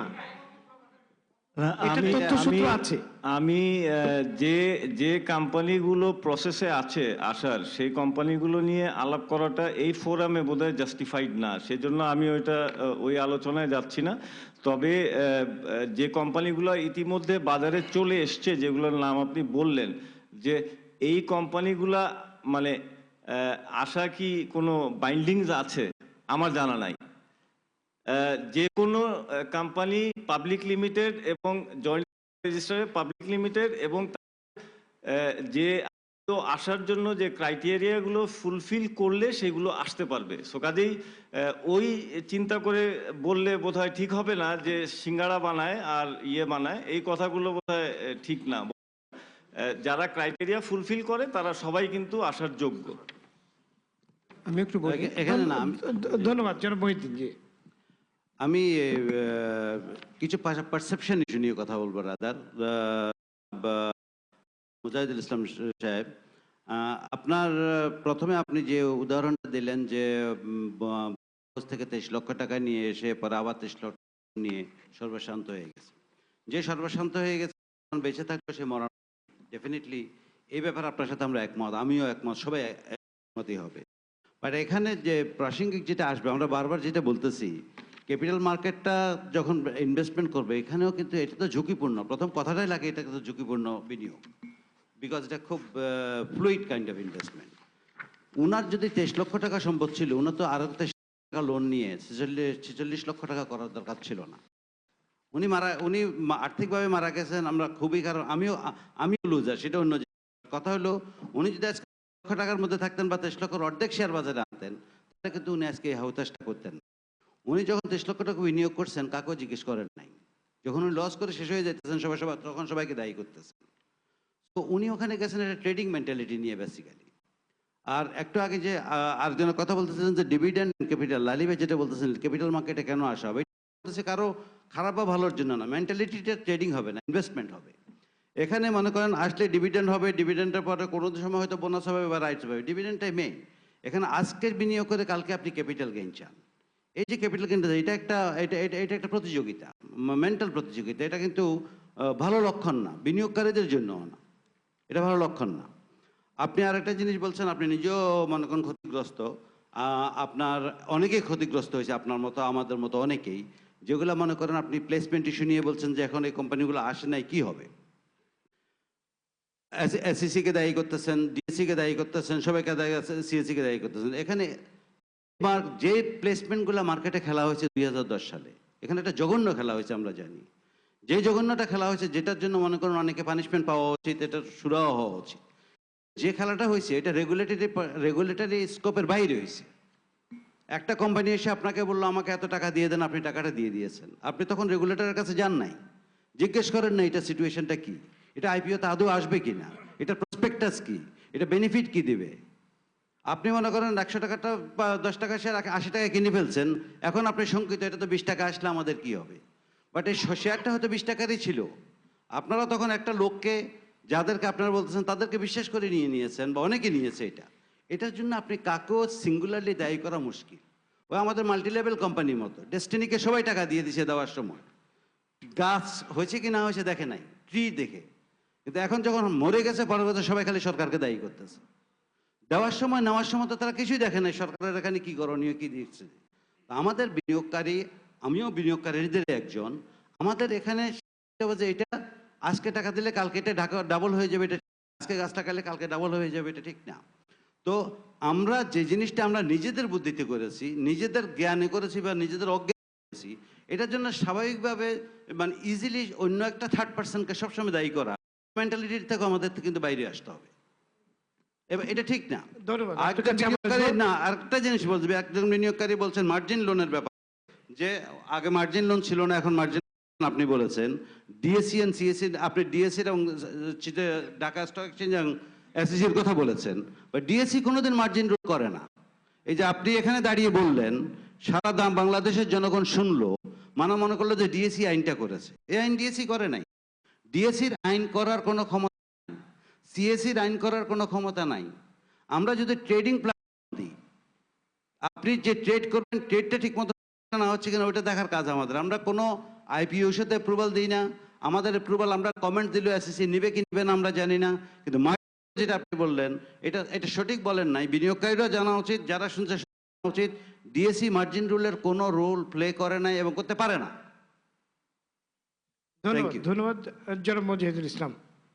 আমি ওনাকে একটু দিতে চাই, সেটা হলো যে এই যে আপনি বা আমরা যেভাবে বলছি যে বিনিয়োগকারীরা বিনিয়োগ করেছে, কাউকে করে নেই, তো এটা কি আসলে জিজ্ঞেস করার মতো বিষয়? মানে এটা কি এত সহজ কথা যে এসিসির কাছে শেয়ার কিনতে হবে? এটা হয় নাকি? বিনিয়োগকারীরা আমি বিনিয়োগ ওটা বলছি না। যখন আপনি এটা আপনার আমি বিনিয়োগের জন্য বলতে- আরেকজনকে দায়ী করতেছেন না, যে এটা আমার এটা বলতে হয়ে হবে গেল, না সেই একটু। ক্ষেত্রে বলতেছি আমি। এক- সেটা অনেক বাজার অনেক থেকে দায়ী মাছ না এটার কেনা, জন্য। বাজার থেকে মাছ কেনা, শেয়ার কেনা, এটা এক জিনিস না। মাছ কিনে পচা হলে কেউ কাউকে দায়ী করে না, কিন্তু শেয়ারটা খুব স্পেশাল আইটেম। এই জন্য এখানে এত নিয়ন্ত্রক সংস্থা, এখানে এত নিয়ম কানুন, এগুলো এখানে থাকে এবং তাদের এত ক্ষমতা থাকে। তাহলে এরা গাইড করে, নাহলে এই সমস্ত এত লোকদের এখানে বসানোর দরকারটা কি? এরা গাইড করবে। যারা নতুন বিনিয়োগ করতে আসে তারা অনভিজ্ঞ। একটা মাসে তো আন্ডাররাইটিং করতে হয় না, কিন্তু আর শেয়ারে আন্ডাররাইটিং করতে হয় কেন? আন্ডাররাইটিং করতে হয় এই জন্যে যে আন্ডাররাইটাররা সার্টিফিকেট দিবে যে এই শেয়ারটা কেনা যেতে পারে। এই যে যে দুটো পদ্ধতি আছে আন্ডাররাইটিংয়ের, এর মিনিংটা কি? মিনিংটা হচ্ছে যে প্রধানমন্ত্রীর খাবার যেমন সিভিল সার্জনকে দেখায় খাওয়ানো হয়, টেস্ট করায় যে এটা ভালো, এটা বিষমুক্ত, আন্ডাররাইটাররা সেই কাজটাই করে। কিন্তু স্যার ভেরি ভেরি ইম্পর্টেন্ট। আমি তবুও একটু ইন্টারফিয়ার করব। এই যে মনে করেন ওনারা বসে আছে একটা আপনার জন্য, ওনারা তো বলছে যে 15 PE-র উপরে হলে কিনবেন না, 15 PE-র উপরে কিনবেন না। আপনি তো 100 PE-র উপর কিনতেছেন, তখন সরে গেলে এটার উপর আপনি দায়ী 15 PE করতেছেন। তো মানুষ বোঝে না। না, কথা তো সেটা, কিন্তু ওনারা কিন্তু গাইডলাইন দিয়ে রাখছে। গোটা জায়গা শুনতে চায়, গাইডলাইন যেটা দেওয়া আছে। বাজারে যে শেয়ারটা আসছে, তখন লোকেরা মনে করে এটা ভালো শেয়ার এসিসির কাছ থেকে। আর উনি যেটা বললেন স্যার, যে একটা এসিসির প্রশ্ন করি আপনাকে, একটা প্রশ্ন করি স্যার। দিব, আমারটা বলে নিই যে এসিসির প্রাইস নিয়ে কিছু বলার নাই। আমার মনে হয় এটা কতটুকু ঠিক, আমি এটা একটু প্রশ্ন থেকে গেল। না, লালি ভাই, আমি কারণ একটা একটা কথা কোম্পানি বলি। যদি যে কোনো দামে শেয়ার বিক্রি করতে পারতো, তাহলে প্রিমিয়াম কত হবে এটা নিয়ে এসিসির সঙ্গে বার্গেইন করতে হয় কেন?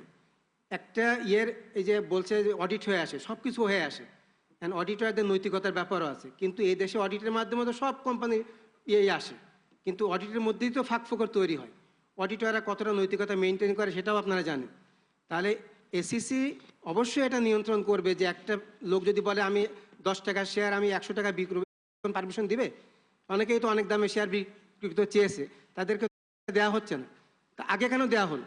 এবং লক্ষ্য করার বিষয় দেখেন, সাধারণ বিনিয়োগকারীরা আইপিওর প্রতি বেশি আগ্রহী থাকে, কারণ আইপিওতে শেয়ার কিনে ঠকার মতো উদাহরণ খুবই কম। কিন্তু এই সরকারের আমলে আইপিওতে শেয়ার কিনে কেউ আসতো নেই। আইপিওতে শেয়ার কেনার পরে এমনভাবে যে আইপিও হচ্ছে এখন লোকেরা সেকেন্ডারি মার্কেট আরও নিরাপদ মনে করে। আইপিও যেখানে অনিরাপদ হয়ে যায়, সেই মার্কেটকে আপনি তুলবেন কি করে? আর যদি এসিসি যদি কোনো দায়িত্ব পালন না করতে হয়, তাহলে সার্ভিলেন্স টিম কেন সেখানে আছে? সার্ভিলেন্স টিম রাখা তো হয় এই জন্যে, মাসের বাজার তো সার্ভিলেন্স। জি, ধন্যবাদ। আপনার কাছে আবার আসবো জনাব শামসুজ্জামান দুদু। না, ঠিকই আছে। আমাদের যখন ডাকছেন দু একটা কথা টথা একটু যদি বলতে দেন ভালো হয় আর কি। আপনার একটু বিশেষজ্ঞ জোরে বলেন। পর্যায়ে আছেন, আমরা রাজনীতি উপর থেকে দেখি তো। ঠিক আছে, আপনাকে আমি বলি লালি ভাই, সেটা আমরা হচ্ছে- কিন্তু আজকে কথা বলতে চাচ্ছি প্রভাব নেই। হ্যাঁ, কিন্তু রাজনীতির প্রভাব নিয়ে কথা বলতে যাচ্ছেন, কিন্তু রাজনীতিবিদরা এখানে আছেন, তারা একটু থাবা দিয়ে নিতে হচ্ছে আর কি। তো যাই হোক, সেই জিনিসটা হচ্ছে এরকম যে লালি ভাই একটা খুব গুরুত্বপূর্ণ কথা বলেছেন যে এই আইনটা, যেটা আমি শেয়ার মার্কেটের টাকা নাই যে প্রসঙ্গটা, তো লালি ভাই বলেছেন এই আইনটা নাই, ওই জিনিসটা নাই। তো তার সঙ্গে আমি একমত। আমি মোজাহিদ সাহেব যেটা বলেছেন যে দৃশ্যমান কিছু হচ্ছে না, আর দুর্নীতি লুটপাট এগুলো যা হয় সরকারের আশ্রয়ে এগুলো হয়। তো এই দুটো কথার মধ্যে আমার কাছে যেটা মনে হয়, সদিচ্ছাটা কি? আমি কার পক্ষে থাকবো? আমি শেয়ার হোল্ডারদের পক্ষে থাকবো, আমি ব্যবসায়ীদের পক্ষে থাকবো, বাজারের স্থিতিশীলতার পক্ষে থাকবো, না লুটপাটের থাকবো? এর উপরে ভিত্তি করে আইন না থাকলেও আইন তৈরি করা হবে। মানে একে নিরঙ্কুশ এখন মহাজোট সরকার যদি মনে করে আইন করবে 24 ঘন্টা 48 ঘন্টার ভিতরে করতে পারে, মানে এই ক্ষমতা সেটা আছে। তো 2010 সালের ঘটনা 96,000 কোটি টাকার একটা ঘটনা, তো তদন্ত ঠিক হয় নাই, তো ভালো কথা। 1 মাস 2 মাস 6 মাস 1 বছর, কত বছর লাগে? তা আমরা এটা করি না, যেটা আমাদের নাজিমুল মাননীয় সংসদ সদস্য যে অর্থমন্ত্রী এটা বলে ফেলেছেন, তো অর্থমন্ত্রী আসলে বলে ফেলেন অনেক কথা, যেমন 3-4 হাজার কোটি টাকা, যেটা হলমার্কের ব্যাপারে তিনি বলে এটা কোনো টাকাই না। তীব্র সমালোচনা হলো পার্লামেন্টে, আমাদের তোফায়েল ভাই বা অন্যরা সিনিয়র আইনজীবীরা এই মাননীয় সংসদরা যখন ধরলেন, তখন উনি আবার একসময় বলে ফেললেন, এই মুহূর্তে আমি সব থেকে ঘৃণিত ব্যক্তি। বাংলাদেশের 42 বছর রাজনীতিতে ক্ষমতায় থাকা অবস্থায় কোনো মন্ত্রী নিজে স্বীকারোক্তি দিয়েছেন পার্লামেন্টের মতো জায়গায়, এটা আমার মনে হয় একমাত্র আব্দুল মুহিত সাহেব দিয়েছেন। তার প্রতিক্রিয়ায় তিনি পদত্যাগ করেন নাই। ঘৃণিত ব্যক্তি সব থেকে, এই কথায় ব্যর্থতার তার চিত্র ফুটে ওঠে। আমি যেটা আমার কাছে মনে হয়েছে যে আমরা কম এবং বেশি জানি।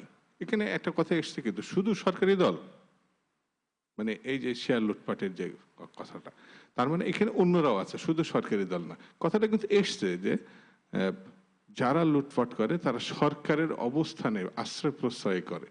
তো সরকারের লাল কালো হলুদ সবুজ যেই হোক ধরতে পারেন। আপনি লালি ভাই একটা কথা বলেছেন, বিচার হচ্ছে, আমি অস্বীকার করছি না। বিচারের কতদিন ধরে হবে? মানে বিষয়টা হচ্ছে এরকম যে এখানে হাজার হাজার না লক্ষ লক্ষ বিনিয়োগকারী, আমাদের থেকে বেশিটা বুঝবেন যে মার্কেটটা থাকলে মার্কেটের সঙ্গে যারা আছেন কম বেশি তারা কিন্তু হয় ভালো নাই, মাঝামাঝি অবস্থায় থাকবেন, কিন্তু মার্কেটটা আরই নাই, আস্থাটা নাই, বিশ্বাসটা নাই, সেখানে আইনটা নাই, তাহলে অবস্থাটা কি দাঁড়াবে? আমার এটা মনে হয় সরকারের উচিত হচ্ছে সত্যের পক্ষে থাকা, অন্যায়ের বিপক্ষে থাকা, আইন না থাকলে আইন করার। ওখানে কথা বলেছেন সেটা আমি খারাপ কিছু মনে করি না, সেটা হচ্ছে কি সিঙ্গাড়া আমার মনে হয় বাংলাদেশে না সারা পৃথিবীব্যাপী, আমি নিউ ইয়র্কে গিয়ে দেখেছি সিঙ্গাড়া খুব একটা দামি জিনিস। সিঙ্গাড়া এটাকে ছোট কিছু নাই, এখানে যে ইনভেস্টমেন্ট হয়েছে সেখানে একটা পান $1, সিঙ্গাড়া $5, আমাদের হিসাবে কতটা আসে ওইটা না। প্রশ্নটা হচ্ছে যে এই মার্কেটটা আমাদের রক্ষা করতে হবে।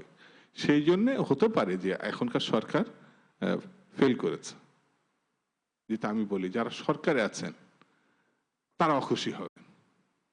আর যদি বলি আমি বিরোধী অবস্থান থেকে সরকার সব, তাহলে 33 লক্ষ বিনিয়োগকারী তারা তো মাটির সঙ্গে মিশে যায়, তাদের কাছে কোনো টাকা নাই, পয়সা নাই। মানে এইভাবে যদি আমি ব্যাখ্যা করি তবে বলবে সাংসদ যেমন বিরোধী দলের সদস্য সে এটা নিয়ে রাজনীতি করছে। রাজনীতি না, আমি মনে করি বিষয়টি মীমাংসা হওয়ার দরকার।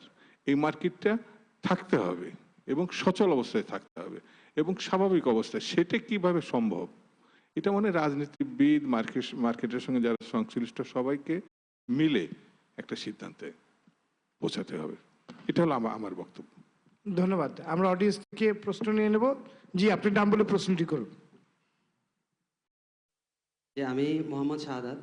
আসলে আমরা এতক্ষণ অনেক বিষয় নিয়ে আপনারা আলোচনা করলেন, আমরা শুনলাম, কিন্তু একটা কথা সবাই এখন স্বীকার করতে হবে আপনাদের, যে আমাদের মার্কেটের প্রেজেন্ট সিচুয়েশনটা ভালো না।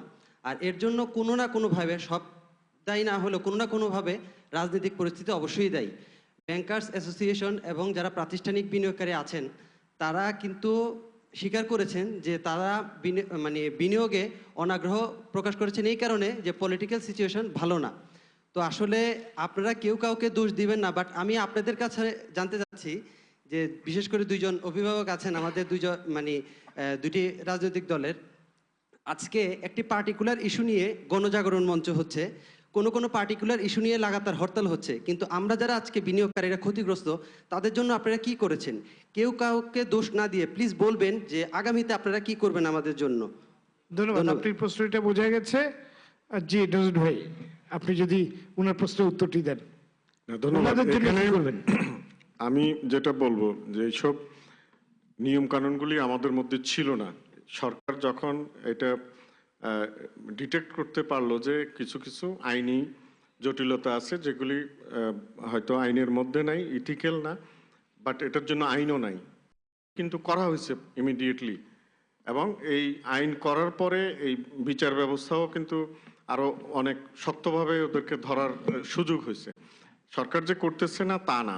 এখন আপনি যেটা বললেন যে আমাদের যারা রাজনীতির সাথে আমরা সংশ্লিষ্ট আছি, আমরা we should find out some way যেখান থেকে আমাদের যে শেয়ার মার্কেটটা যেই জায়গায় আছে সেটা যাতে এরকম না থাকে, এটা একটা কমফোর্ট তাকায় থাকে একটা, সবাই যাতে এখান থেকে কিছু বিনিয়োগ করে কিছু প্রফিট নিতে পারে। সরকার অবশ্যই এটার নিয়ে কাজ করতেছে এবং এর মধ্যে অনেকগুলি কাজ আপনারা দেখছেনও যে সরকার অনেক চেঞ্জ করছে, এসএসসিতে চেঞ্জ করছে, আরো অনেকগুলি ইয়েতে নতুন লোকজন ওখানে দেওয়া হয়েছে যারা এগুলি নিয়ে আরো অনেক ভালোভাবে কাজ করতেছে এবং এটার সুফল আপনারা কিছুদিনের ভিতরে হয়তো পাইতেও শুরু করবেন। এখন যখন পাওয়ার একটা সুযোগ আসছে তখন আবার আপনার এই যে রাজনৈতিক অস্থিরতার একটা ব্যাপার আসছে, সো এটা আবার একইভাবে মার্কেটকে হ্যাম্পার করতেছে। ওইটাই হলো এখন সমস্যা আর কি। এটা কিভাবে উত্তরণ করা যায় সেটা আমাদেরকে ফাইন্ড আউট করতে হবে, যে রাজনৈতিক পরিবেশটা কিভাবে শান্ত রাখা যায়। নাসিমুল সাহেব, আমি একটু যদি এখানে নিতে পারি, আপনি সবার মেন্টালিটিতে একটা দেখতেছেন, ওনার কথা আসছেন, একটা বিচারের প্রসঙ্গটা আসতেছে বারবার। Any wrong doing in any society should not go আনপানিশড, এটা ঠিক। আপনারা তো এখন 42 বছর আগের বিচারও তো এখন হইতেছে, তাই না? কাজে 96 সালের বিচারক, 2010 সালের বিচারক, যখনই কেউ অপরাধ করে, যে অপরাধ করে, কেউ কোনো অপরাধে কিন্তু শাস্তি না পেয়ে যাওয়া উচিত না। এখন লালি ভাই যেটা বলছেন যে ওই তদন্ত কমিটি থেকে রিপোর্টে কিছু ভুলভ্রান্তি আছে, ইয়েস, ওই তদন্ত কমিটিতে ভুলভ্রান্তি আছে, হয়তো পিন পয়েন্ট করা নাই, কিন্তু আমাদের দেশে আইনশৃঙ্খলা বাহিনী আছে, সিকিউরিটি এক্সচেঞ্জ আদার আছে, যে কোনো সময় যে কোনো অপরাধীকে ধরে যে আইন বিদ্যমান আছে এটাতে কিন্তু শাস্তি দেওয়া যায়। এটা দৃশ্যত হতে হবে যে আপনার যারা অপরাধ করেছে তাদের পিছনে সত্যিকারের অর্থে কিছু অ্যাক্টিভিটি হচ্ছে। এটা দেখলে কিন্তু মানুষ শান্ত হবে। মানুষ বিচার কতদিন লাগবে সেটা হয়তো লম্বা প্রক্রিয়া, বা বিচার করতে না দেখাটা মানুষের মনে সন্দেহের উদ্যোগ করে অনেক সময়। তো এখানে কিন্তু বিচার প্রসেসে বিচারটা হতেই হবে যাদের রিয়েল রং ডুইং আছে। আমি বলতেছি না কার হবে না হবে, আইন দেশে আছে, যে রিপোর্টে থাকবে না, এখন ওই এক আইনে না হোক আরেক আইনে হবে। সত্যিকারের যদি কেউ ভুল করেছে সেটা যদি ফাইন্ড আউট হয় এবং সে বিচারটা যত তাড়াতাড়ি সম্ভব সেটার প্রক্রিয়া শুরু হওয়া ভালো, লম্বা যেখানে হবে হোক। জি ধন্যবাদ। আমি এক বাক্যে দুটা কথা বলি। এক নাম্বার হলো উনি প্লেসমেন্ট নিয়েছেন, সেটা হলো প্লেসমেন্ট সব সময়, আমি জানি না আপনি কি সেই প্লেসমেন্ট নেওয়ার আগে কি প্রসপেক্টাস দেখেছিলেন, সাথে কি আপনি সিকিউরিটিজ অ্যান্ড এক্সচেঞ্জ কমিশনের ক্যাপিটাল রেজিং এর চিঠিটা দেখেছিলেন? তাহলে আমি আপনাকে উত্তরটা দেব, দেখেন নাই, so that is your mistake. এটা আপনি ওইটা এইভাবে না বলে আপনার মিস্টেক আপনি স্বীকার করেন, এটা কারোর করণীয় কিছু নাই, যেহেতু আপনি মিস্টেক করেছেন। একটা কথা আমি জাস্ট বলি, আইন কিন্তু, সরকার কিন্তু এই বিচার প্রক্রিয়াটা ত্বরান্বিত করার জন্য, আপনারা জানেন পার্লামেন্টে আইন পাশ হয়েছে একটা অ্যাপিলেট ট্রাইব্যুনাল করার, এবং এই অ্যাপিলেট ট্রাইব্যুনাল হয়ে গেলে পুঁজিবাজার সংক্রান্ত যত রকমের কেস সব কিন্তু এই ট্রাইব্যুনালের মাধ্যমে হবে এবং তড়িৎ গতিতে হবে। যেগুলা 20 বছর ধরে পেন্ডিং, সেগুলোও কিন্তু সেই ট্রাইব্যুনালের মাধ্যমে তড়িৎ গতিতে হয়ে যাবে। শুধু যে জিনিসটা দুদু ভাই বললেন যে আইন কিন্তু হয়েছে, পার্লামেন্টে ট্রাইব্যুনালের আইন হয়েছে, এটা শিগগিরই এটার গাইডলাইনটা এসিসি কাজ করছে, এটা হয়ে যাবে। দ্বিতীয় কথা হলো কিন্তু আরেকটা আইন কিন্তু পার্লামেন্টের টেবিলে গেছে, যেটা ডিমিউচুয়ালাইজেশন, উনি হয়তো ভালো বলতে পারবেন, এইটা কিন্তু ডিমিউচুয়ালাইজেশনের আইন কিন্তু গেছে। সো কাজেই একটা স্বচ্ছতা, জবাবদিহিতার কারণে, জবাবদিহিতার পুঁজিবাজার করার জন্য কিন্তু এই সকল প্রক্রিয়া কিন্তু হচ্ছে। সো কাজেই এখানে মানে নেগেটিভভাবে কোনো কিছু নেয়ার মতো কোনো কিছু নাই। সামনের দিনগুলো আমরা যেটা দেখছি, সামনের দিনগুলো খুব ভালো হবে। এই জিনিসগুলো হয়ে গেলে পরে অনেক সমস্যারই কিন্তু সমাধান হয়ে যাবে। Thank you. আমি একটা ছোট্ট কথা বলি। হ্যাঁ, আমি শাসক, এক মিনিট, অডিয়েন্স থেকে না না, এক সেকেন্ড নিন না। এখানে আমাদের এক বন্ধু একটা প্রশ্ন করছে, তো দুই দলের একটা ঘটনা। তো আমার সতীর্থ বন্ধু যে নাজমুল সাহেব বলছেন যে বিচারটা চলছে, বিচারটা বলছে, আর আমাদের লালি ভাই খুব চমৎকার বলেন এবং এক্ষেত্রেও বলেছেন যে এখানে হতাশ হওয়ার কিছু নেই। আসলে হতাশার ব্যাপার না, আস্থাটা ফিরিয়ে আনার ব্যাপারটা। তারা বিনিয়োগকারী, তো তাদের আস্থাটা ফিরিয়ে আনা। বিচারটা কেউ কিন্তু না করে নাই, আমাদের মহিউদ্দিন সাহেবের কিন্তু যে দৃশ্যমান, যেটা আপনি বলেছেন, সেটা আমরা আস্থা আনতে পারছি কিনা, বিষয়টা কিন্তু এই জায়গাটায়। সরকার বিচার করবে না, হবে না, এই কথা কখনো বলেছে আমার কিন্তু মনে হয় নাই, কিন্তু এটা হচ্ছে না। আমি এই ক্ষেত্রে বলি যে এই সরকারটা শেষ সরকার না। সবসময় কিন্তু সরকার একটা সার্টেন একটা পিরিয়ড থাকেন, সেই পিরিয়ড পরে আরেকটা, সেই সরকারও আসতে পারে, আরেকটা সরকার আসতে পারে। সেই ক্ষেত্রে আমার মনে হয় বাজারটা কিন্তু থেকে যাবে, সরকার কিন্তু পরিবর্তন হবে। সেই জন্যে এই সরকার বা এই সময় বা এখন যারা কাজ করছেন তারা যদি আস্থাটা সৃষ্টি করতে ব্যর্থ হয়, মাসুল কিন্তু যারা অংশগ্রহণ করছেন শেয়ার মার্কেটে যারা হোল্ডার আছেন তারা দিচ্ছেন, কিন্তু সরকার যদি ব্যর্থ হয় তাহলে তার মাসুল কিন্তু সরকারকে আবার দিতে হবে। আমার ধারণা। আমরা অডিয়েন্স থেকে প্রশ্ন নেব। জি, আপনার নাম বলে প্রশ্নটি করুন, একটু দ্রুত এবং সংক্ষিপ্ত, আমাদের হাতে একদম সময় নেই। আর ওই মাননীয় সংসদ সদস্যের কাছে লালিবের কাছে প্রথম প্রশ্নটা এসেছে কি, উনি কিছুদিন আগে এই একই অনুষ্ঠানে বলেছিলেন লেভেল প্লেয়িং ব্যাপারে একটা কথা বলছিলেন, যে ওনারা যে 4000 থেকে বা 4200 পর্যন্ত এরকম একটা সূচক এনেছিলেন। তো আমরা এখন দেখেছি যে লেভেল প্লেয়িং কিন্তু 4000 নিচে অনেক চলে গেছে, এবং আমি যেই সূচকে শেয়ারটা কিনেছিলাম লেভেল প্লেয়িং হওয়ার পরে আমার যে ওই সূচকই আসছে, কিন্তু আমার মানে শেয়ারের দামটা কিন্তু ওই পর্যায়ে আমি পাচ্ছি না। এসে আপনার লালিবের কাছে প্রশ্ন। আর মাননীয় সংসদ সদস্যের কাছে আমার প্রশ্ন হচ্ছে এটাই, আমরা বিগত আমলগুলোতে দেখেছি প্রত্যেকটা সরকারের শেষ সময় রাজনৈতিক যে ইয়েটা মানে প্রেক্ষাপটটা মানে উত্তেজিত হয়, সেটা কিন্তু শেষ সময়ে হয়। আমরা এই আমলে কমপক্ষে এই সরকার আমলে 2010 থেকে এই পর্যন্ত কিন্তু এই 2012 সাল পর্যন্ত তেমন কোনো রাজনৈতিক প্রেক্ষাপটে গরম কিংবা উত্তেজিত ছিল না। কিন্তু আমরা কিন্তু এই 2010-এর পর থেকে মানে মহাদশের পর থেকে শেয়ার মার্কেট থেকে তখন কিন্তু রাজনীতি তেমন কোনো প্রেক্ষাপট ছিল না, কোনো ছিল না, ইস্যু ছিল না, এমন কোনো বিরোধী দলের কোনো হরতাল একটু সংক্ষিপ্তভাবে যদি আমার বলেন। প্রশ্নটা এটাই হচ্ছে, আমরা এতদিন আশায় ছিলাম সরকারের শেষ পর্যায়ে হয়তো আমরা একটু ভালো একটা আশা করতে পারবো, আমাদের কিছু টাকা হলে আমরা এখান থেকে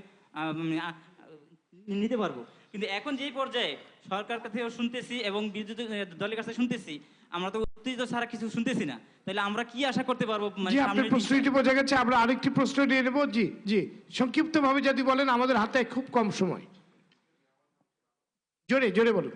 আমার প্রশ্নটা হচ্ছে যে খালেক ইব্রাহিম সাহেবের রিপোর্ট নিয়ে যে কথাবার্তা হচ্ছে, আমি ওটাকে চ্যালেঞ্জ করছি এই কারণে যে এটা একটা রিপোর্ট হয়নি। তার উজ্জ্বল উদাহরণ হচ্ছে আমার এই ছোট ভাই টিটু, ও হচ্ছে খালেক ইব্রাহিম রিপোর্টের 37তম একজন ক্লেম, ওনার টপ ট্রেডার। ওর অপরাধটা হচ্ছে উনি ওই রিপোর্টে ওনার অপরাধ করেছেন যে উনি সবচেয়ে বেশি ট্রানজাক্ট করেছে যখন আমাদের মার্কেটটা ডাউন হচ্ছিল, সে ভয়ে সে তার শেয়ারটা বেচে দিয়েছে। বেচে দেওয়ার পরিবর্তে লালি ভাই শুনেন, বেচে দিয়েছে। বেচে দেওয়ার পরিপ্রেক্ষিতে যখন সে রিপোর্টটা ফ্লাশ করলো, সে করলো কি তারা করে সে লস দিয়ে শেয়ার কিনলো, ভয় বাইব্যাক করলো। সেই শেয়ার বাইব্যাক করার কারণে সে আজকে টাকা ব্যাংকের কাছে ঋণী। তাহলে বলেন, আমি কিনছি শেয়ার বেচবো, এটা যদি আমার অপরাধ থেকে আজকে 18 বছর ধরে শেয়ার ব্যবসা কিনা করতেছি, এটা কি আমার অপরাধ? জি, আপনার প্রশ্ন বোঝা গেছে। আর কে বলবে একটু সংক্ষিপ্তভাবে? আমাদের হাতে একদম সময় লাস্ট প্রশ্ন, কোন প্রশ্ন যদি থাকে। জি, বাইক ঠিক আছে, আপনি আপনার নাম বলে প্রশ্নটি করুন। আমি শরাফত আলী সুজন বলছি। আমরা একটা জিনিস দেখেছি 2010 সালের ডিসেম্বর থেকে 6 ডিসেম্বর থেকে মার্কেট একভাবে দরপতন হচ্ছে, যেটা ইতিহাসখ্যাত দরপতন বলে পরিচিত। তো এখানে আমার এক বন্ধু বলেছেন যে ইব্রাহিম খালেদ সাহেব যে তদন্ত করেছেন, সে তদন্তে উনি অনেক বড় ইনভেস্টরদেরকে দায়ী করেছেন, প্লাস এসএসসির কিছু কর্মকর্তাকে দায়ী করেছেন। কিন্তু 2010-এর ডিসেম্বরের 1 তারিখে বাংলাদেশ ব্যাংক কিছু প্রজ্ঞাপন জারি করে, এবং সে প্রজ্ঞাপনে পরে থেকে সেটা প্রকাশ হয় 2010 সালের 5ই ডিসেম্বর। 1 তারিখে জারি করে, প্রকাশ হয় 5ই ডিসেম্বর, এবং 6 তারিখ থেকে বাজার একভাবে দরপতন শুরু হয়। সেই দরপতন এখনও চলছে, যেটা আমরা আজকে রাজনৈতিক অস্থিরতা বলে বলছি। তো যাই হোক, কিন্তু আমি জানতে চাচ্ছি, বাংলাদেশ ব্যাংকের কারণে, বাংলাদেশ ব্যাংক যে প্রজ্ঞাপন জারি করলো, তার কারণে যে দরপতন শুরু হলো, এক্ষেত্রে বাংলাদেশ ব্যাংকের কি ভূমিকা ছিল? এবং আমার প্রশ্ন হচ্ছে রশিদ লালী সাহেবের কাছে এবং নাজমুল আলম চৌধুরী সাহেবের কাছে, বাংলাদেশ ব্যাংকের বিরুদ্ধে কি ব্যবস্থা নেওয়া হয়েছে এবং এটা আসলে সত্য কিনা এবং আমরা জানতে চাই। জি জি, আপনার প্রশ্নটা বোঝা গেছে। জি, আপনি দ্রুত প্রশ্নটি করুন। আমি শাহিদ, আমি আহমেদ আলী ভাইয়ের কাছে প্রশ্ন, সমস্ত বিভেদ ভুলে সমস্ত ন্যায় অন্যায়ের উপরে উঠে আজকে যাওয়ার বেলায় আমাদের এই 33 লক্ষ বিনিয়োগকারীকে আপনি সমস্ত আপনাদের কর্পোরেশন থেকে আমাদেরকে আজকে আশ্বস্ত করবেন কিভাবে আমাদের এই মার্কেট আবার 6-7 হাজার ইন্ডেক্স চলে যায় ইনশাল্লাহ। ধন্যবাদ। জি, খুব সুন্দর প্রশ্ন আপনি শেষ করেছেন। লালি ভাই, আপনি যদি সংক্ষেপে ভেরি কুইকলি, আমি এই ফোরাম থেকে বলেছিলাম প্লেইং ফিল্ড না, আমি বলেছিলাম ইন্ডেক্সটা সহনীয় পর্যায়ে থাকে। আপনি ইনভেস্টমেন্টটা ইন্ডেক্স দেখে করবেন না, আপনি কোম্পানি কিনেন, শেয়ার কিনবেন না, কোম্পানি কিনবেন। সো কাজেই আপনাকে কোম্পানি যদি কিনতে হয়, কোম্পানির একটা মালিকানার একটা অংশ আপনি হবেন। সো সেই কোম্পানি সম্বন্ধে ভালো করে জেনে নেবেন, ইন্ডেক্স দেখে কোনোদিন শেয়ার কিনবেন না। দ্বিতীয় কথা হলো যে আপনি যদি, আমি আবার বলছি যে বাজার কিন্তু 6 থেকে 7 মাস ধরে রাজনৈতিক অস্থিতিশীলতার আগে এবং 7 মাস আগে পর্যন্ত 4000 থেকে 4500-র মধ্যে ইন্ডেক্স ওঠানামা করছিল, যেটা আমরা বলেছিলাম, আপনি যেটা রেফারেন্স দিচ্ছেন এই ফোরাম থেকে, যে একটা স্টেবল কন্ডিশনে আছে। এই স্টেবিলিটিটা সর্বশেষ স্টেবিলিটি নয়, অনেক গ্রোথ বাকি আছে, সে কথা আমি বলেছিলাম। কিন্তু এই টার্ময়েলের জন্য, পলিটিক্যাল টার্ময়েলের জন্য বাজার 4000-এর নিচে নেমে গিয়েছিল। সেখানে একটা বাজার সাপোর্ট পেয়েছে কিছু ভালো সংবাদ আসাতে। যেটা খালেদ ইব্রাহিমের রিপোর্ট সম্বন্ধে বলেছেন, রিপোর্ট ইজ অ্যাজ গুড এসে। একটা ক্লাস 10-এর ছেলে যে এসেটা লেখে সেই এসেই হয়েছে, যদি বলি সেটা ভুল হবে না। এর আগে আমি বলেছি যে এটা একটা এসে হয়েছে। শেয়ার বাজারে শেয়ার কেনা এবং বেচা এই দুইটাই কাজ। সেখানে কোন আইনটা উল্লঙ্ঘন হয়েছে সেই আইনের কথা উনি ব্যক্ত করতে ব্যর্থ হয়েছেন। উনি বলেছেন আইনে থেকে অনৈতিক কাজ হয়েছে। has got no reference to the law কে কেন লতে। সো সেই কিন্তু সরকার সেটাকে পুনর্তদন্তে দিয়েছে। আশ্বস্ত বাংলাদেশ, সেটা খুব আমি কিভাবে আমি জানি না। আমি অনেক অনুষ্ঠানে বলেছি যে আপনি দিচ্ছেন সঠিকভাবে দিচ্ছেন, এবং রেফারেন্সটা one of the major reason for the debacle 2010 share পুঁজিবাজার। কিন্তু আনফরচুনেটলি ওনার রিপোর্টে বাংলাদেশ ব্যাংক সম্বন্ধে একটি শব্দও নাই। দ্বিতীয় কথা, আশ্বস্ত করার জন্য এইটুকুই বলবো, লালি ভাই একদম শেষ করতে হবে। বাংলাদেশ একটি কথা এসছে, জি সেটা আমি সেটাই বললাম। বাংলাদেশ ব্যাংকের যে রেফারেন্সটা উনি দিয়েছেন সার্কুলারের, সেটা একেবারে সঠিক রেফারেন্সটা দিয়েছেন। আনফরচুনেটলি ইব্রাহিম খালেদের এসেতে, সেই এসেতে এই সম্বন্ধে কথা বলা নাই। বাংলাদেশ ব্যাংক পানিশমেন্টের ব্যাপারটা কি, কিংবা এটা আপনার, এটা তো একটা অপরাধ, এটার ব্যাপারে কি বাংলাদেশ ব্যাংক পানিশমেন্ট তো না। বাংলাদেশ ব্যাংক যেটা করেছে, ওনারা বলেছে যারা অতিরিক্ত ইনভেস্টমেন্ট গেছেন সেগুলো একটা টাইমলাইন দিয়ে দিয়েছিল যে এর মধ্যে আপনারা, সেটা কেউ মানেনি,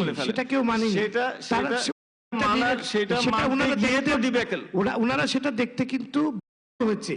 সেই ব্যর্থতার দায় কি ওই বিনিয়োগ, আপনারা সেটা পরিষ্কার করেন না কেন? আপনারা পরিষ্কার করেন। না, আনফরচুনেটলি সেন্ট্রাল ব্যাংকের কাছে সব রকমের তথ্য উপাত্ত কিন্তু monthly basis, quarterly basis, 15 days বেসিসে কিন্তু যায়। কিন্তু আনফরচুনেটলি তখন যদি বাংলাদেশ ব্যাংক সেই জিনিসগুলো দেখে, ব্যাংকের যে এমডি গুলো অতিরিক্ত ইনভেস্টমেন্ট করে ফেলেছিল ওদেরকে ডেকে সতর্ক করে দিত, তাহলে বাজারে কোনো রিয়াকশন হতো না। আনফরচুনেটলি 2 বছর পর্যন্ত কোনো কথা বলা হয় নাই। শেষ মুহূর্তে 2010 সালের শেষ মুহূর্তে এসে একটা টাইম ফ্রেম দিয়ে দেওয়া হয়েছে, যে কিন্তু সবাই সেল করতে গিয়ে বাজার সেই লোডটা নিতে পারে নাই। The primary cause of the debacle in the capital market. আমাদের আলোচনা একদম শেষ পর্যায়ে, আপনি আশার বাণী একটা শোনান আমাদেরকে। আশার বাণী যেটা বলতে চাচ্ছিলাম সেটা হলো যে ইনভেস্টমেন্টে থাকতে হবে, বাজার কোনোদিন শেষ হবে না। দুদু ভাইও খুব সুন্দর করে বলেছেন, বাজার থাকবে কিন্তু আপনার ইনভেস্টমেন্টে যেতে হবে, ইনভেস্টমেন্টে ধরতে হবে। ইনভেস্টমেন্ট মানে 1 বছর 6 মাস না, ইনভেস্টমেন্ট মানে 4-5 বছর ধরে আপনাকে ইনভেস্টমেন্ট করে রাখতে। এর মধ্যে যদি প্রফিট টেকিং করতে হয়, প্রফিট হলে প্রফিট টেকিং করবেন, ফান্ডামেন্টাল শেয়ারে থাকতে হবে। দেখতে হবে, ডিভিডেন্ড হিস্ট্রিটা দেখতে হবে। ধন্যবাদ জনাব তবে উদয় এই ইসলাম। আশার সেকেন্ড আশার কথা শুনবো আমরা ইনশাল্লাহ। আমাদের আবার ঘুরে দাঁড়ায় আশার কথা শুনবেন আমাদের। আমি 10 সেকেন্ড একটা ইনফরমেশন বলবো। দেখেন 2010 সালের কোন সময় একদিন কল মানিতে সুদের হার ছিল 190%। এটা হলো প্রুফড। 190% সুদে কল মানি মার্কেটে টাকা নিয়ে শেয়ার মার্কেটে যারা বিনিয়োগ করেছে তখন বাংলাদেশ ব্যাংক ঘুমাচ্ছিল? কিন্তু সেই প্রশ্ন কিন্তু কেউ করেনি বা সেই শাস্তি কিন্তু হয়নি। আমি বলে জেল দিতে হবে। অর্থমন্ত্রী একবার বলেছিলেন যে আপনারা প্রকাশ্যে বলেছেন যে আপনারা শিল্পের জন্য ঋণ নেবেন আর সেই টাকা বিনিয়োগ করবেন শেয়ার মার্কেটে, সেই দায়িত্ব সরকার নেবে না। শিল্পের জন্য নিয়ে কেন তারা লোন সেটা দেখার দায়িত্ব কার ছিল? জি, আমার শেষ কথা হচ্ছে যে মানি ম্যানেজমেন্ট, যেটা ওভারঅল মানি ম্যানেজমেন্ট যদি গভর্নমেন্ট এবং যে সংশ্লিষ্ট বাংলাদেশ ব্যাংক সহ মানি ম্যানেজমেন্ট ইমপ্রুভ করতে না, খুব জোড়াতালি দিয়ে শেয়ার মার্কেট জি আশা গুলো বাড়বে। জনাব নজরুল, আপনি যদি আমাদের আশার বাড়ি শোনান, আশার কথা আমি শোনান আমাদের সুজন সাহেবের একটা প্রশ্নের শরীফের একটা প্রশ্ন, আপনি বলছেন যে রাজনৈতিক স্থিতিশীলতা আনা যায়।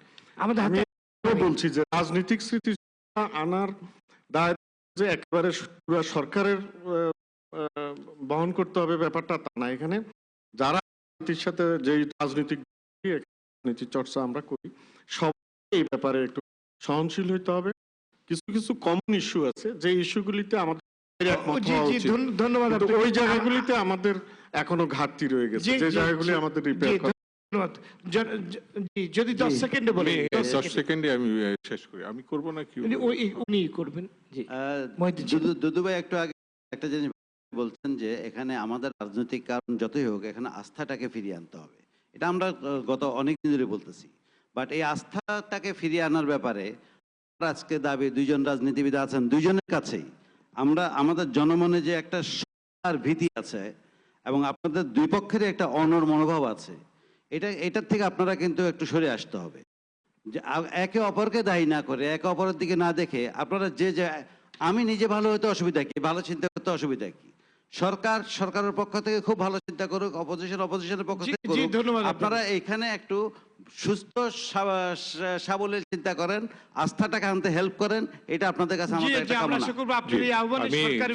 আমি বলি যে যেটি হচ্ছে যে মানে আমি আগেই বলেছি, সেটা হচ্ছে যে বাজারটা থাকবে, সরকার নাও থাকতে পারে, একদম সংক্ষেপে আমাদের একেবারে শেষ পর্যায়ে নতুন সরকার আসতে পারে। আমি সেই ক্ষেত্রে দায়িত্ব নিয়ে বলছি যে সরকার যদি বিচার করতে ব্যর্থ হয়, আগামী যে সরকারটি আসবে সেটি হচ্ছে খালেদা জিয়া সরকার। সেই সরকার বিচার শুধু করবে না, এখানে প্রতিষ্ঠার জন্য আমাদের আলোচনা একেবারে শেষ পর্যায়ে। দর্শক, এরপরে শেষ করার আগে আপনার আজকে জন্মদিন, আপনার জন্মদিনে আমাদের সবার তরফ থেকে শুভেচ্ছা রইল। জি জি ধন্যবাদ। আমরা আশা করবো আমাদের শেয়ার বাজার আবার ঘুরে দাঁড়াবে এবং আমাদের বিনিয়োগকারীরা সেই সুফল পাবেন। আমাদের একটু পরেই শুরু হবে, এই অনুষ্ঠানের পরেই শুরু হবে আমাদের মধ্যরাত্রের সংবাদ। সবাইকে ধন্যবাদ সঙ্গে থাকার জন্য। দর্শক, রাজনৈতিক অস্থিরতার নেতিবাচক প্রভাব দেশের প্রত্যেকটি ক্ষেত্রেই পড়ে, যেমনটি পড়েছে দেশের পুঁজিবাজারেও। তবে এর প্রভাব চিরস্থায়ী না, এই প্রভাবটা সাময়িক একেবারেই। রাজনৈতিক অস্থিরতা দূর হওয়ার সাথে সাথে পুঁজিবাজার ঘুরে দাঁড়াবে, লেনদেন হবে স্বাভাবিক গতিতে, পুঁজিবাজারের ঘনীভূত সংকট দূরীভূত হবে বলেই আমরা আশা করি। তাই আতঙ্কিত হবার কিছু নাই, বরং আমরা বুঝে শুনে যদি সচেতনতার সাথে বিনিয়োগ করে থাকি তাহলে সেটার লাভ এবং সুফল আমরা পাবো। শেয়ার বাজার ও আপনার জিজ্ঞাসা অনুষ্ঠানে আজ এ পর্যন্তই। আবারও ফিরে আসব শেয়ার বাজারের জন্য অন্য কোন বিষয় নিয়ে, অন্য কোনো প্যানেলের সাথে। সবাই ভালো থাকুন, সুস্থ থাকুন। ধন্যবাদ সবাইকে।